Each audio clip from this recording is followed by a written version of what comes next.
There's a world most of us will never experience. A world where $1 million is pocket change and private jets are just taxis with wings. We're talking about the 0.01%, the ultra-wealthy elite who live in a completely different reality. And today, we're pulling back the curtain on how they actually spend their absurd amounts of money. Trust me, it's wilder than you think. These people don't just buy expensive things, they buy things most of us didn't even know existed. Let's start with real estate, but forget penthouses in New York. The ultra-rich are buying entire private islands. And we're not talking about some tiny patch of sand. These are massive, fully developed paradises with helipads, multiple mansions, and staff villages. The average private island costs somewhere between $10 and $100 million. But here's the kicker, that's just the purchase price. Maintaining one of these tropical kingdoms can cost millions per year in staff, utilities, and upkeep alone. Now let's talk transportation. You've heard of private jets, but the 0.01% take it to an entirely different level.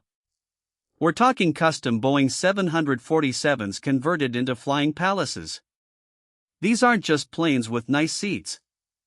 We're talking master bedrooms, full bathrooms with showers, conference rooms, and even concert halls. One Saudi prince reportedly spent over $500 million on a single jet. $500 million. That's enough money to buy hundreds of regular houses, and this guy spent it on one airplane. But why fly when you can sail in ridiculous luxury? Superyachts are the ultimate status symbol among the ultra-wealthy. The biggest superyacht in the world is over 600 feet long and costs around $600 million. These aren't boats, they're floating cities. We're talking helipads, submarines, swimming pools, movie theaters, and crews of over 50 people. And the really insane part? The annual maintenance cost is typically 10% of the purchase price. That's $60 million per year just to keep it running. Let's cruise into car collections. The ultra-rich don't just own expensive cars, they own entire museums worth of automotive history. We're talking collections with 50, 100, even 300 cars. Rare Ferraris, vintage Bugattis, one-of-a-kind custom builds. Some billionaires have climate-controlled garages the size of airplane hangars just to store their vehicles. And they're not just sitting there gathering dust. Many employ full-time mechanics and detailers whose only job is maintaining these collections. It's like having a personal automotive museum that only you can visit. Now here's where it gets really weird. Watch collecting. Not just any watches, we're talking timepieces that cost more than most houses. A Patek Philippe Grandmaster chime recently sold for $31 million. $31 million for a watch. These ultra-wealthy collectors will spend millions on watches they'll barely wear, keeping them in temperature-controlled vaults. Some billionaires own hundreds of these insanely expensive watches. It's not about telling time anymore, it's about owning tiny pieces of mechanical art that appreciate in value faster than most investments. Let's talk about food and wine, because obviously the ultra-rich don't just eat normal meals. Some billionaires employ multiple private chefs who are on call 24/7. We're talking Michelin star-trained chefs preparing every single meal. And wine. Forget your $30 bottle from the grocery store. The wealthy are buying bottles that cost hundreds of thousands of dollars. A single bottle of 1945 Romanée-Conti sold for over $500,000. One bottle of wine. And yes, someone actually opened it and drank it. That's roughly $10,000 per sip. Art collecting is where things get absolutely bonkers. The ultra-wealthy don't just buy art because they like it, they buy it as an investment and a status symbol. A Leonardo da Vinci painting sold for $450 million.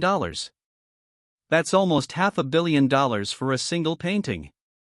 But here's what's really interesting, many billionaires store their art in climate-controlled warehouses in tax-free zones, never even displaying it. It's purely a financial asset. They're literally using Renaissance masterpieces as a fancy version of a savings account. Now we're entering truly bizarre territory. Space tourism. Billionaires are literally buying tickets to leave the planet. Companies are charging anywhere from $250,000 to $55 million per seat for a trip to space. And some ultra-wealthy individuals aren't just buying seats, they're buying entire space stations. One billionaire recently paid $130 million for a trip to the International Space Station. That's more than most people will earn in 1,000 lifetimes, spent on a 10-day vacation in orbit. Here's something that sounds like science fiction but is totally real. The ultra-wealthy are investing massive amounts into life extension and anti-aging research. Some billionaires are spending hundreds of millions trying to literally reverse aging. We're talking experimental treatments, personal medical teams, and investments in longevity startups. One tech billionaire reportedly spends $2 million per year on his body, trying to achieve the biological age of an 18-year-old. Blood transfusions, gene therapy, you name it. When you have infinite money, apparently death becomes optional. Luxury bunkers are having a moment among the paranoid rich. These aren't your grandfather's fallout shelters. We're talking underground mansions with movie theaters, swimming pools, gyms, and hydroponic gardens. Some luxury bunkers cost over $10 million and can sustain a family for years. They've got air filtration systems that can handle nuclear fallout, blast doors that could survive a bomb, and enough food storage to wait out any apocalypse. One company even builds bunkers with shooting ranges in wine cellars. Because apparently, the end of the world should still be comfortable. Let's talk about exotic pets, because normal dogs and cats apparently aren't exciting enough. The ultra-rich are buying lions, tigers, rare birds, and even endangered species. Some have private zoos on their estates with full-time zookeepers. One billionaire reportedly spent millions building a custom habitat for his rare white tigers.